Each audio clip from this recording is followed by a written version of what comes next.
Febrero de 2006. Autopista E4, tramo norte de Estocolmo, 12:17 de la madrugada.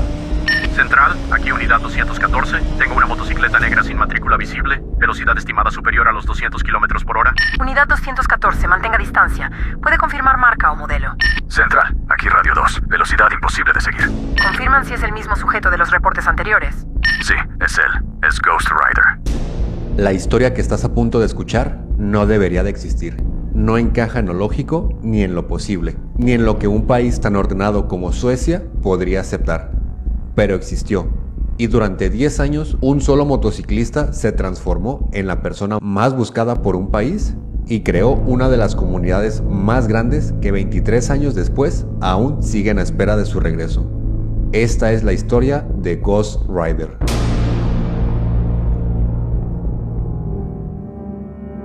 A comienzos de los 2000, Suecia era un ejemplo mundial en seguridad vial. Calles limpias, autopistas amplias y límites estrictos con patrullas entrenadas para situaciones rutinarias, no para anomalías. La velocidad en ese país tenía moral. Había una forma correcta de utilizar el límite aceptado, una velocidad considerada suficiente. Pero toda ley, por perfecta que parezca, es vulnerable a una excepción, y toda excepción deja un rastro. Y ese rastro apareció por primera vez en junio del 2002. El primer registro oficial fue casi ridículo. Un reporte policial que describía una motocicleta negra sin matrícula visible captada brevemente en la periferia de Estocolmo. El estimado de velocidad superaba los 280 km por hora. El oficial que escribió el documento no sabía si aquello que había visto era una broma, una ilusión o simplemente un error del radar. Pero en la parte final del reporte, casi como una forma de justificar lo incomprensible, escribió una frase que terminaría creando una leyenda mundial. Rider vanished like a ghost. Desapareció como un fantasma. En comisaría lo tomaron como un chiste interno. Nadie imaginó que ese apodo improvisado, escrito sin intención, terminaría siendo reconocido por millones de personas en todo el mundo. Pero mientras las risas llenaban la comisaría, las llamadas comenzaron a multiplicarse. Corredores que aseguraban haber visto una figura negra pasar como una línea blanca. Algunos testigos declaraban que el sonido no era de una motocicleta, era más como de un avión rompiendo el viento. Otros decían que no parecía una moto real, sino un efecto especial perdido de alguna película. Los reportes pasaron de 1 a 2, de 2 a 7 en una sola semana. Todos idénticos, una silueta negra, un rugido metálico y una velocidad que parecía desafiar la física. Las primeras persecuciones registradas no duraron ni 20 segundos. Patrullas activaban las sirenas, se incorporaban a la autopista y sin haber llegado a los 160 kilómetros, la moto ya era un punto blanco desapareciendo en el horizonte. En las radios policiales comenzó a repetirse una frase: Si es él, ni lo intentes.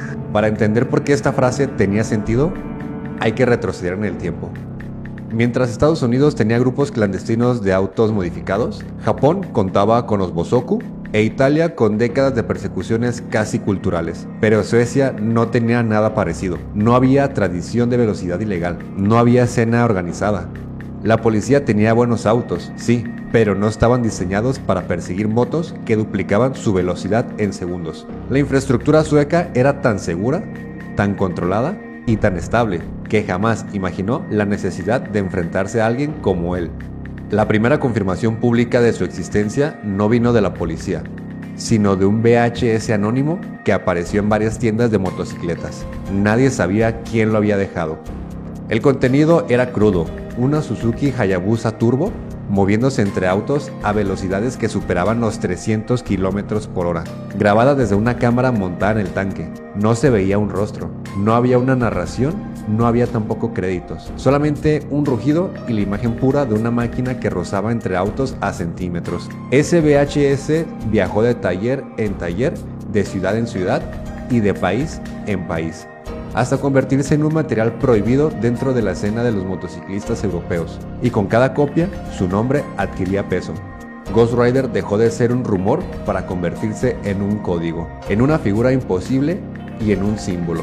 La Hayabusa que manejaba no era cualquier moto.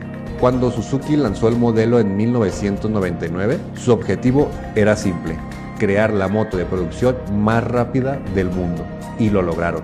Pero para Ghost Rider eso no fue suficiente. La Hayabusa fue un lienzo el punto de partida para algo todavía más radical. Un turbo bien ajustado convertía 173 caballos originales en más de 400 o incluso en 500 en sus versiones más extremas. Y aquí es donde aparece la parte que pocos conocen. Su preparación no era un capricho, era una ciencia de un obsesivo.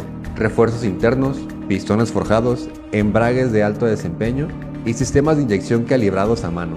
Geometrías específicas, suspensión endurecida, basculantes extendidos y frenos modificados para resistir temperaturas altas.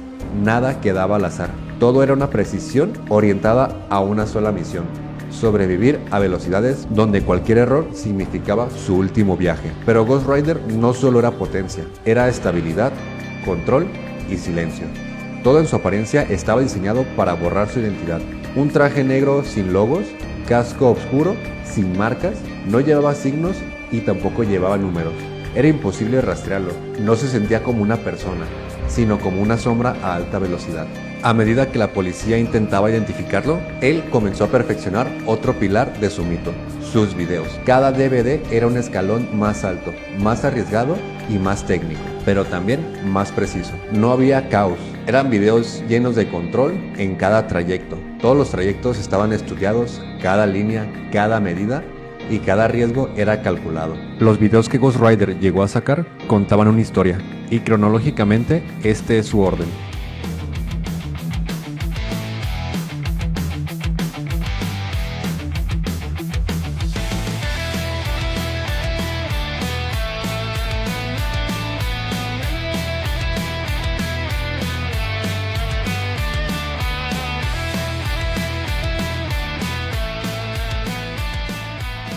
Y un detalle que pocos mencionan es que Ghost Rider no solamente se limitaba a motocicletas. En sus videos también salía manejando coches, específicamente un Subaru WRX STI. Grabando desde el interior de la cabina se mostraba cómo filtraba entre autos y manejaba a altas velocidades, lo que me hace recordar dónde he visto a alguien manejando un Subaru con tanta precisión.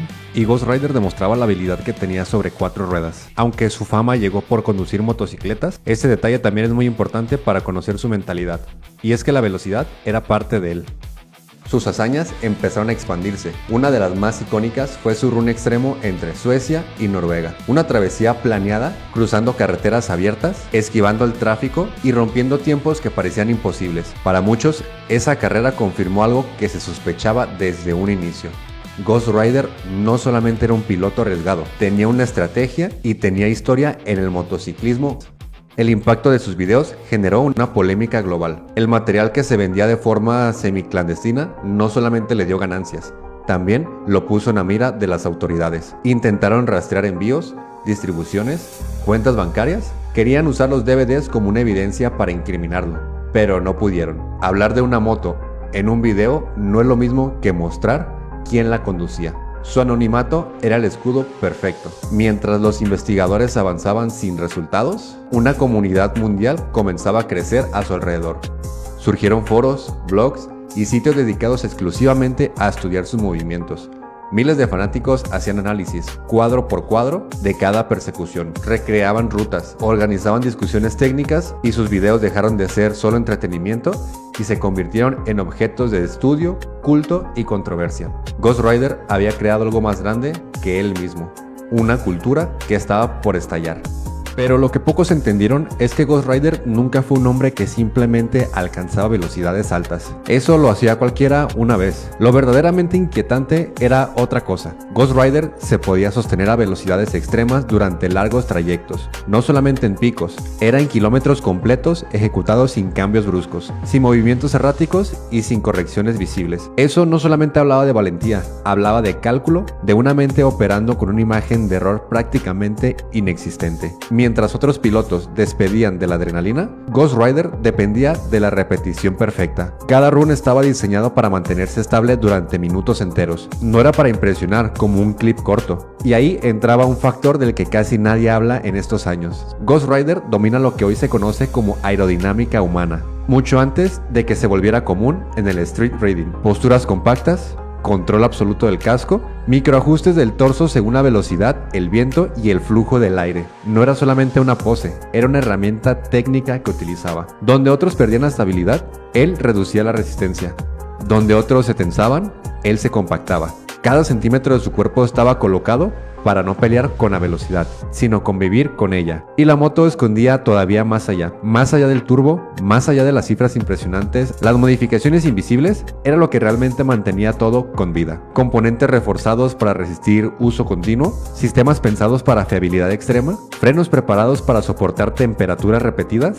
Nada de esto estaba hecho para impresionar delante de una cámara. Todo esto estaba hecho para resistir el uso constante. No solamente confiaban en la suerte, confiaban en la ingeniería. Y aún así, esto le jugó en contra. En medio de esa expansión, su figura seguía siendo un misterio absoluto. No había un rostro, no había una voz, no había declaraciones, solamente había velocidad, hasta que poco a poco, fragmentos de información empezaron a encajar. Primero rumores, luego coincidencias, y después fueron pruebas técnicas, y al final, un nombre.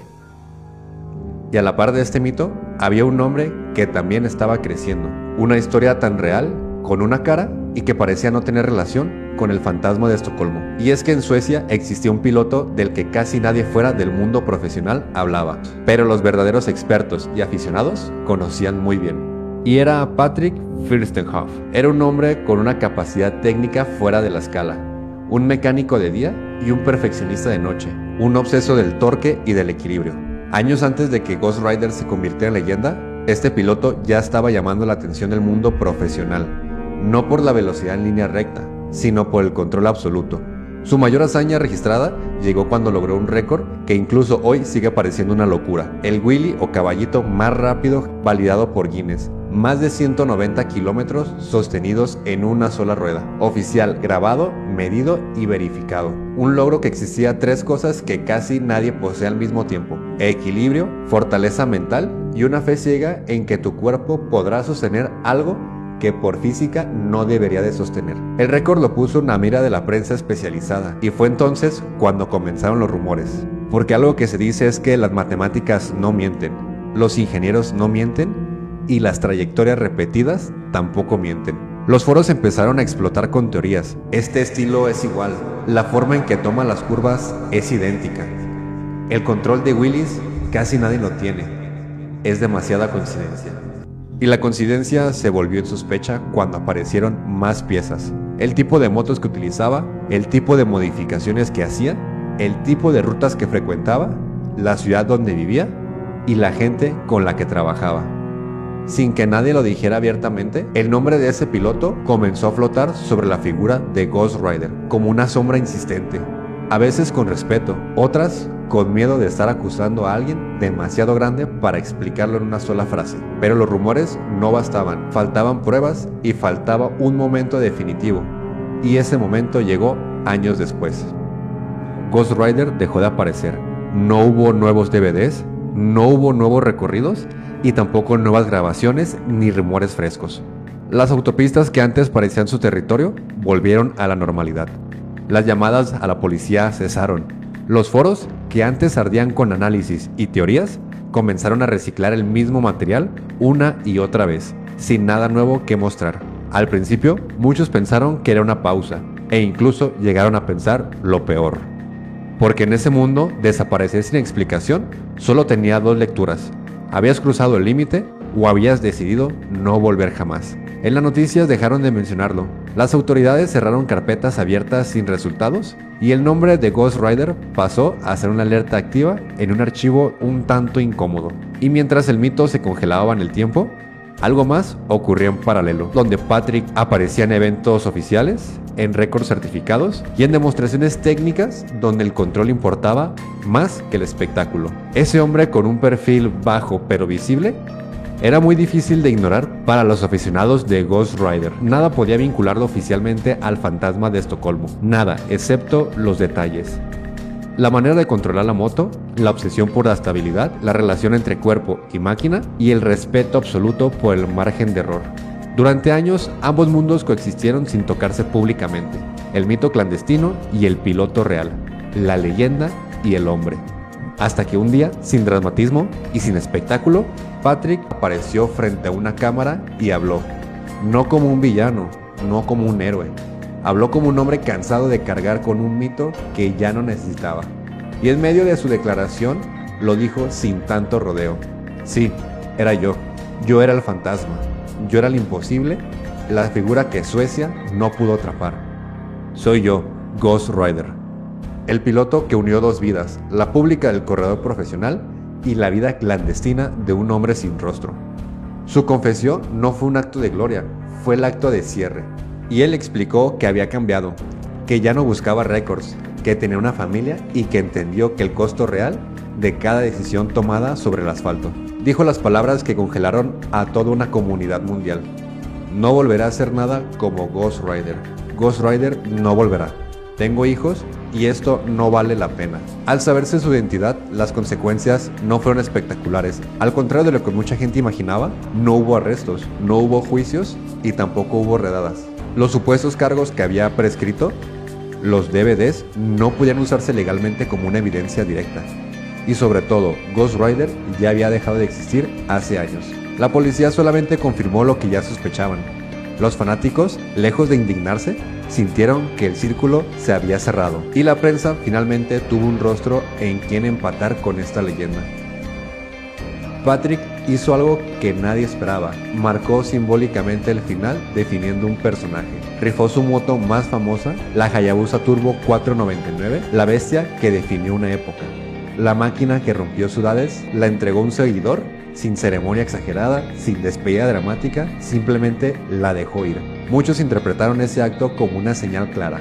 Ghost Rider ya no existía, y Patrick quería asegurarse de que Ghost Rider jamás volvería. Después de la rifa, ya no hubo más apariciones, ni más videos, ni más motos negras. Solamente un silencio que por primera vez se sintió definitivo. Ghost Rider fue alguien que marcó totalmente la cultura y que muchos aficionados hasta el día de hoy siguen hablando de él. Hay mitos que suenan como historias de ficción y otros con perfiles en internet activos, como la historia de Really Slow, el corredor más buscado en todo Texas. Te dejo aquí el video para que lo puedas ver. No olvides seguirme, soy Takeda, periodista callejero. Nos vemos en el próximo video.